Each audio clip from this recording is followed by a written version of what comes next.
Hello Kasangga, ika-day 47 na ng ating Kasangga Vlog Challenge. Kung ngayon lang tayo Kasangga nagkita, ako nga pala si Jumil, si Kasanggang Jumil, ang machinist entrepreneur dito sa bansang Australia.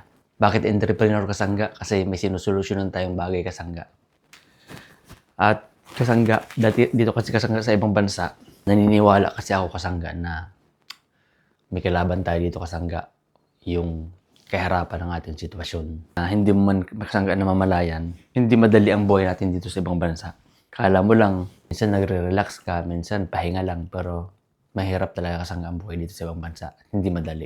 At tanging pinaniniwalaan ko Kasangga para makalis tayo sa sitwasyon na yon, yung magnegosyo tayo dito sa ibang bansa. Magnegosyo ng legal para may pag-asang palakihin ang ating mga negosyo. Kasi pag patago-tago tayo magnenegosyo Kasangga, walang pag-asang lumaki yun. At hindi yun yung nire-recommenda kong negosyo dito sa ibang bansa Kasangga. Kung naniniwala ka doon Kasangga na ang pagnenegosyo dito sa ibang bansa ay magpapabago ng ating buhay, samahan mo Kasangga. Dahil seryoso ako Kasangga na pagtulungan natin na masolusyonan na mapaayos ang ating buhay. Sama-sama tayo Kasanggang sumolusyon sa bagay na yon. At mag-join ka Kasangga sa KAUPE dahil doon ko iyaron sa ating mga ultimate na mga future plans at mga gagawin para masolusyonan yun. Diyan ka dun Kasangga, magkita-kita tayo doon sa KAUPE sa ating Facebook group. At siguradong marami tayong pagtutulungan Kasangga.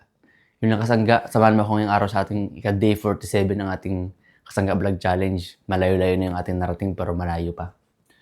At mag-prepare nga muna tayo ng ating agahan dahil pasok na naman ngayon, day shift. Tara Kasangga, day 48 na pala Kasangga. Beroin mo dahil nga sa araw-araw kasi ito Kasanggang ating upload. Kaya nakakalito na tuloy kung anong day na ba tayo. Day 48 na tayo Kasangga. Ibig sabihin talagang ilang akabang na lang 100 na to Kasangga. At take note Kasangga, 365 to na Kasangga Vlog Challenge araw-araw. Kaya mag-follow ka na Kasangga dahil updated ka para updated ka sa ating mga content araw-araw. Follow ka na Kasangga sa ating Jumil Ignacio Official dito sa ating Facebook account, no? Para sigurado na yung updated sa mga nangyayari. At pasok na sa KAUPE. Hello mga Kasangga! Kain muna tayo mga Kasangga. At anong oras na? Nagluto si Kati ng ampalaya. Ginising ampalaya. Mag-say bibi po sa mga Kasangga po. Hello, mga Kasangga. Mag-let us pray na bibi po. Let us pray. In the name of the Father, and of the Son, and of the Holy Spirit. Amen. Bless us, O Lord, in this thy gift which you are about to receive from thy bounty through Christ our Lord. Amen. In the name of the Father, and of the Son, and of the Holy Spirit. Amen. Always right, bibi po, pag nag-sign in the background. Ang ating pagkain Kasangga ay peta bread, ang ating pinaka-kanim, at itong ating ampalayang ginisa. Masarapon. Namnamin. Sa kami dalawang sili tayo mga Kasangga. Yan tayo mga Kasangga. Hello mga Kasangga. Dito tayo ngayon sa massage chair. Relax muna tayo kasi medyo pisikala lang ating trabaho ngayon kaya medyo masakit sa katawan. Pamasahe muna tayo habang nag-relax at matulog na rin tayo. Kasangga, maraming salamat Kasangga sa pagsama sa ating ngayong araw sa ating ika-day 48 ng ating Kasangga Vlog Challenge.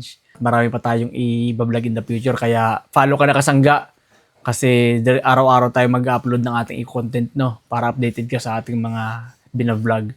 At kung wala ka pa Kasangga sa ating Facebook group na Jumil KAUPE, pasok ka doon Kasangga dahil marami tayong doon ko i-announce Kasangga ang ating gagawin, mga future plans Kaya pasok ka doon Kasangga para hindi mo ma-miss yung pagkakataon na yun na makasama kita sa ating mga gagawin in the future Yun lang Kasangga, muli ako si Kasanggang Jumil at nag-iwan ng isang kataga na basta may malaking pangarap ka Kasangga, alam kong Kasangga na kita. Bye-bye!